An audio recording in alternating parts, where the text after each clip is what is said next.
From the opinion pages of the Wall Street Journal, this is Potomac Watch. 22 states sue over President Trump's executive order trying to end birthright citizenship in the United States. Who's got the better of this constitutional argument? Plus, Congress might be about to rouse itself to pass its own law on illegal immigration after 12 Senate Democrats vote to advance the Laken-Riley Act. Welcome, I'm Kyle Peterson with the Wall Street Journal. We are joined today by my colleagues, columnist Alicia Findley and editorial board member Mene Ukwe-Barua. The 14th Amendment, passed after the Civil War, says in no uncertain terms, all persons born or naturalized in the United States and subject to the jurisdiction thereof are citizens of the United States.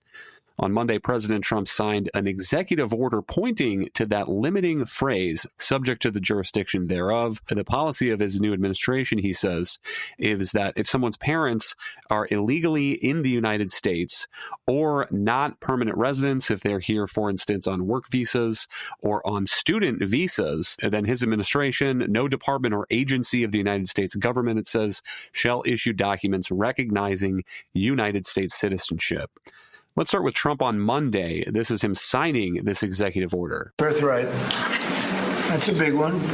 What about that one in the courts? That one is likely to be challenged. Could be. We think we have good grounds, but you could be right. I mean, you'll find out. It's ridiculous. We're the only country in the world that does this with birthright, as you know. And it's just absolutely ridiculous. But, we'll see. We think we have very good grounds. People have wanted to do this for decades. And here is New Jersey Attorney General Matt Platkin today on MSNBC explaining why his state is one of those that have sued the administration over this. Birthright citizenship has been part of the fabric of this nation for centuries. It's been in the Constitution for 157 years. Even I think President Trump knows that this exceeds his authority.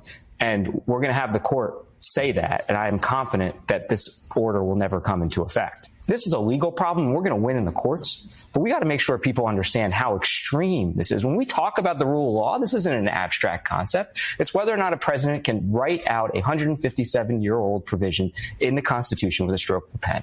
I would argue we can't. Alicia, what do you make of this dispute? And interesting, Platkin suggests that even Trump knows this might not stand up in court. And you heard him there, Trump saying maybe the administration is going to lose this case. Well, I would never presume anything about what Trump knows. He may very well believe that there is a case argument. He may have lawyers who have been telling him this. In fact, they have. It was raised in his first administration. They considered a similar executive order that would have limited birthright citizenship for those children of illegal immigrants and on tourist or student visas, or basically anyone who wasn't a citizen of the U.S. or have a permanent residency, meaning a green card. I think there are a number of issues here. There's a Supreme Court precedent going back to 1898 that essentially contradicts what his legal argument that said the child of a Chinese nationals who didn't have permanent residency was entitled to birthright citizenship. And then there's the larger issue, which interestingly wasn't cited in the AG's complaint, of the major questions doctrine,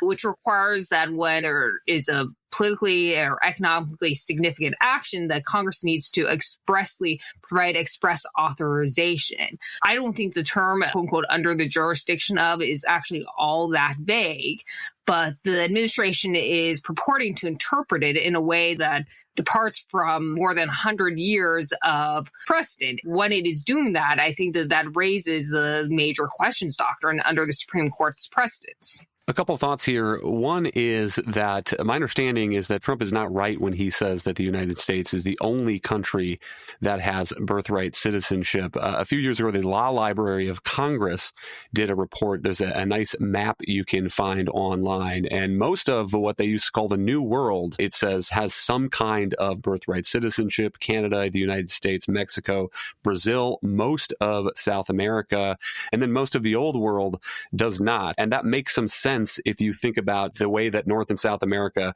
were settled. You had migrants coming in from lots of countries, places all over, and especially in the context of the Civil War, the Dred Scott decision by the Supreme Court that said that former slaves and descendants of slaves were not U.S. citizenship.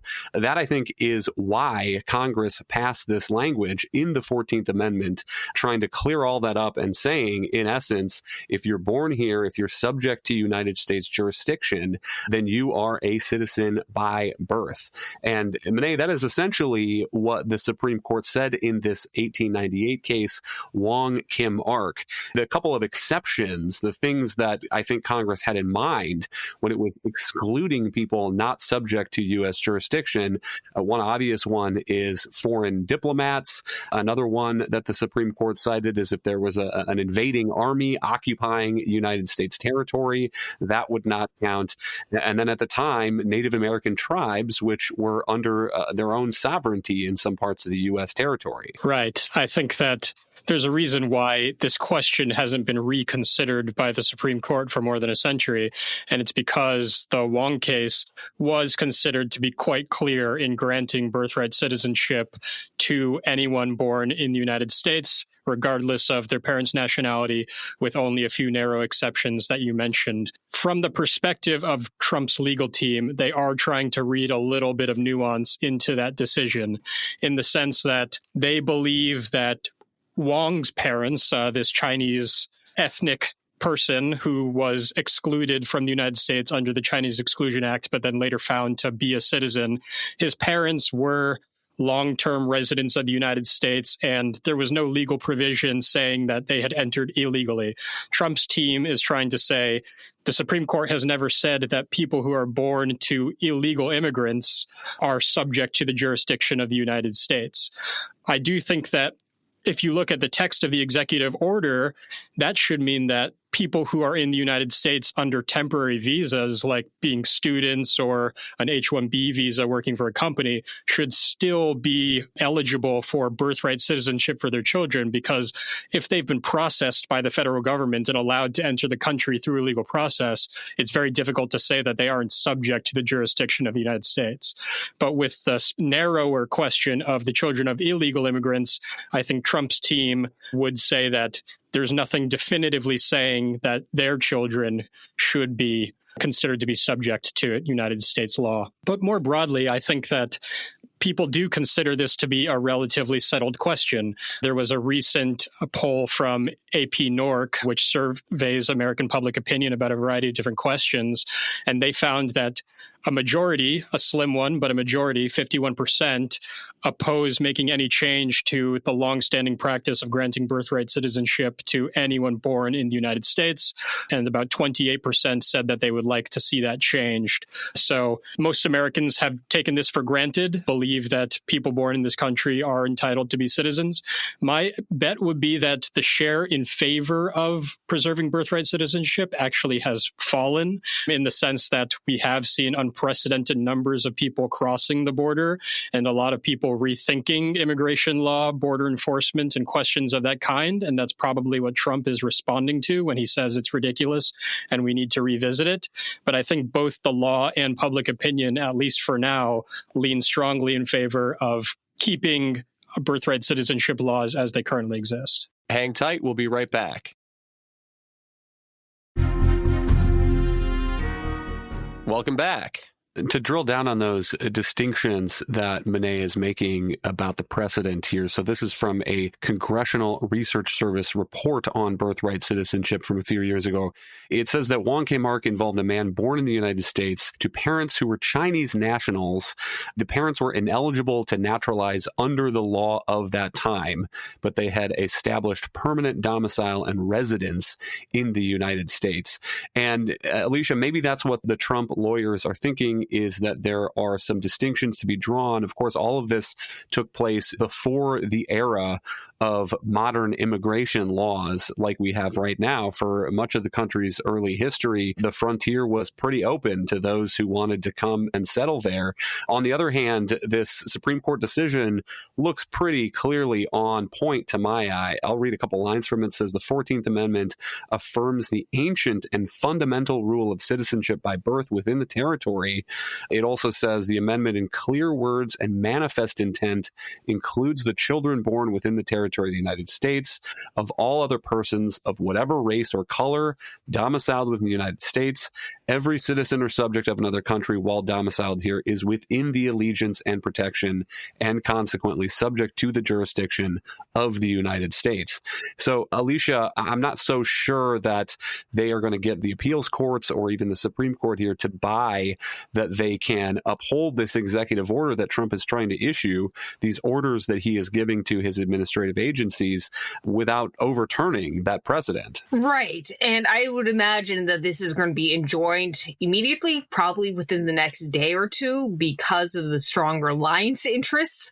And by that, I mean the people who have had children or are children of illegal immigrants, because this could potentially impact them, but also people who are or women who are now pregnant, who are technically undocumented or who are migrants and who don't have formal legal status or aren't green cards and such. And then I would suspect that it could go up to the appeals courts. The cases that have been filed in the district court and the first appellate court, which is actually now probably one of the most liberal courts in the country. It's maybe even more so than the Ninth Circuit. And I think the injunction will be upheld. I don't even think that the Supreme Court is going to get into this. I think they'll let the merits continue to be litigated in the district and lower court levels, and this could take maybe a year or two, while an injunction remains. Because, as you say, this question, for the most part, has been settled. There are enormous pragmatic stakes here for people, and they don't want to disturb that balance.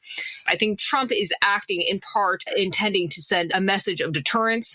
Don't come here to have a child because it's possible that they may not be U.S. citizens. I'm not sure that he's actually acting because he thinks that this is lawful.